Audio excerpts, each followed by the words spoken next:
Alright, so this is my new truck that I've had for a year, and we didn't really do anything because I didn't really know what I wanted to do back then. But now, I'm gonna do a full build, so we're gonna put some aftermarket rims and tires on it, an intake and an exhaust, and then we're just gonna go to the drag strip and race this 4.8, beat everybody. It's a gas. 4.8 liter Vortex. So we're gonna start with taking the air intake off, and then we're gonna take the beauty covers off and the bumper off, and we're gonna take the cab off, put a different cab on, and while we have the cab and the box off, we're gonna do some suspension work, freshen it all up, give it a new look. And this air box here probably will never be back here. Instead, there might be a big whirly thing. Whoosh machine, green alternator, Taiwan wind whistle, Chinese tutu voice, the Nagasaki noisy voice, Cantonese centrifugal chopper. All right, let's get this intake ripped off.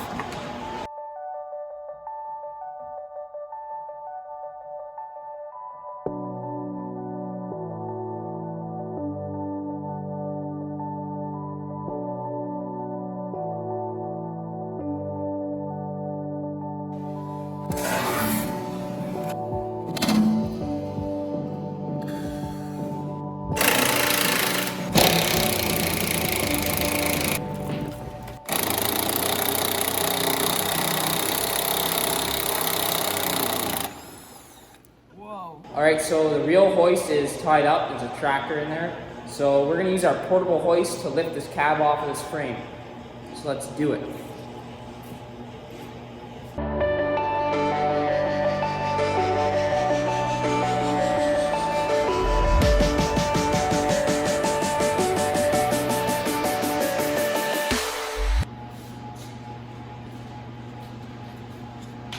So since I'm planning to go to Florida next week, we got to build some scaffolding to make the cab sit that high in the air so we can fit in with all the people there.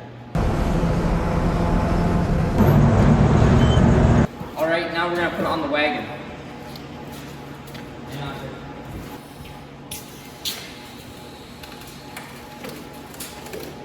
Yeah. So the cab is off, next is the box.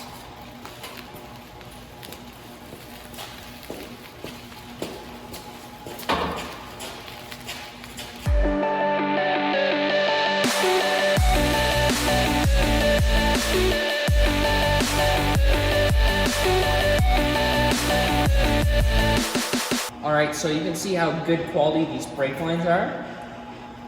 Like, you bend it, and then it just snaps, like that. So we're going to take all the brake lines off, fuel lines are going to have to come off, and our tranny cooler lines, and we're going to clean this frame all up nice. Take the gas tank out, then we're going to pressure wash it, and then we're going to paint it.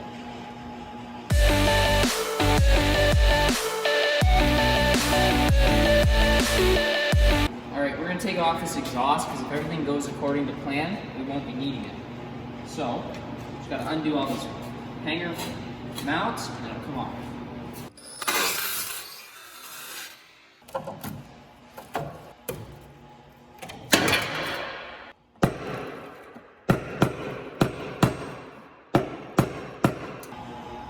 Just like most times when you need to do something with your fuel tank, it's full. So we have to drain it. That's what we're doing. This is a shake siphon, and you stick one end in your car. And the other one in any vehicle that you find in the parking lot. Any vehicle you find in the parking lot.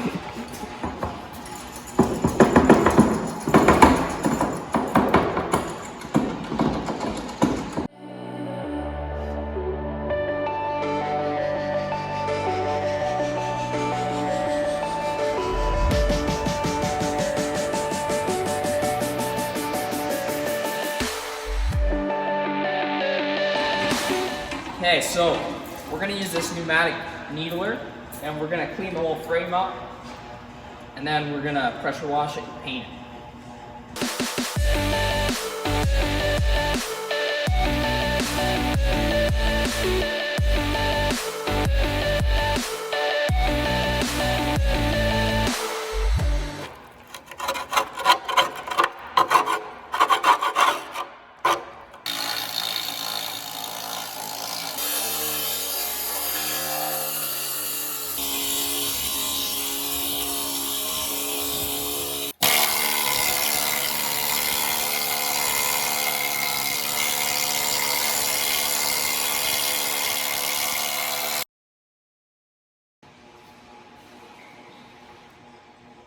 So if you've seen any of our other videos, we always use a product called Pour 15. This is the same thing from a different brand called Dom 16. It's a good rip-off name. This is obviously a spray gun. We're going to be going this route. It's quicker, more even, should be better than brushing it on like we've done in the past. And it's going to save us a lot of time. So we'll start doing that now. You want a bigger hole? Now you wait. I would put a bigger hole. So it takes less than 5 minutes to pour it. There. That's if you don't use a whole can, you can just seal it back up. So we need to make sure we do this in a well-ventilated area and wear your PPE. That includes some proper charcoal breathing thingamabobbers, or you just spray it. Make sure the lid's on properly, because one time I didn't, and then it came off and covered me. It is not on properly. There you go.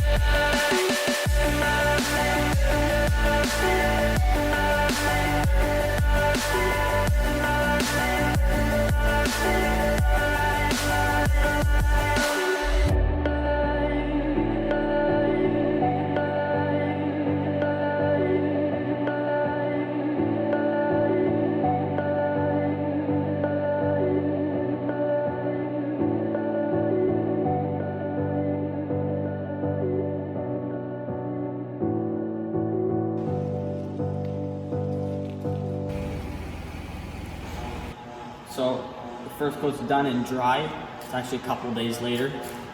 And yeah, it feels really good. Looks really good. We're gonna do the second coat now. Obviously, it's not gonna look like anything because we're just spraying black on black, so we're not gonna film it, but we will show you when it is done. It is still episode 1 and we are already working on suspension. So we're moving along at a pretty good pace. That's how you work on suspension. Yeah. Okay, we're gonna rust check the spring.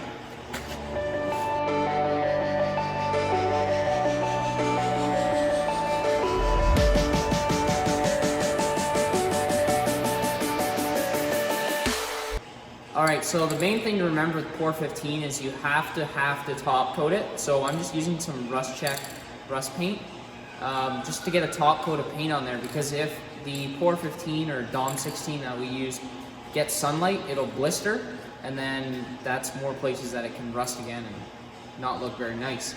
So make sure you top coat it. I have a bolt.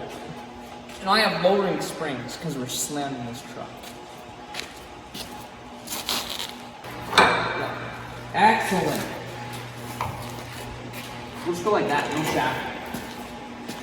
So this is a full 6 inches lowering kit that we're putting in from ground force, and it is the most biggest lowering kit I could find that you didn't have to notch the frame. So should be fun. We don't know how they got in, but they're in.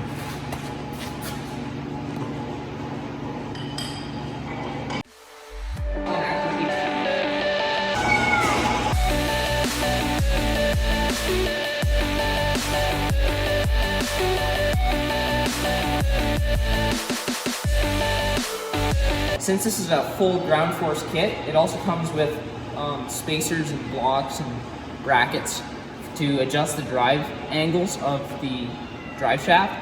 So first we got to lift the back of the transmission up a 1/4 inch with this, and then we got to cut our carrier bearing mount and install this, and we're gonna have to basically hack that pretty well out.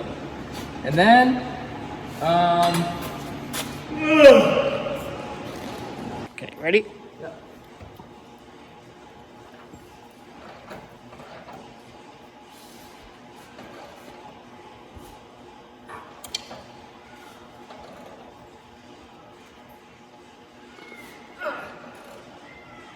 That's probably good.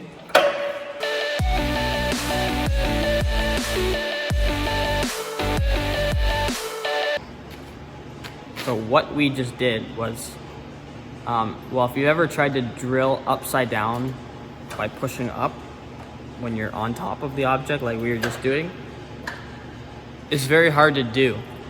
So we just put a floor jack underneath and just held the trigger and went up. It's like an upside down drill press. All right, so we're gonna get the wheels put back on this axis so it's easy to roll around, and then we're gonna put it underneath those leaf springs that are on the really big angle.